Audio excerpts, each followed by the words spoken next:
Синоќа околу 22 часот и 45 минути, двајца маскирани со фантомки и огнено оружје извршиле разбојништво во спортска обложувалница во центарот на Тетово.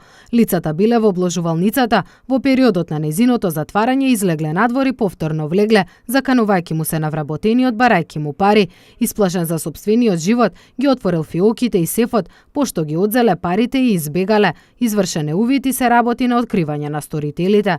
Секторот за внатрешни работи информира и за сообраќајна несреќа, која вчера наутро во 8 часот се случила на кружниот тек на улицата Маршал Тито во Тетово, во која учествувале две патнички возила со тетовски регистерски таблици, Опел Астра управувано 23 годишно лице и Фиат Сило управувано 34 годишна тетовка. Учесниците во судирот се задобиле со телесни повреди, при што биле пренесени во Тетовската клиничка болница. По укажаната помош пуштени се на домашно лекување. Полицијата работи на утврдување на причините за несреќата, како и материјалната штета на патничките возила.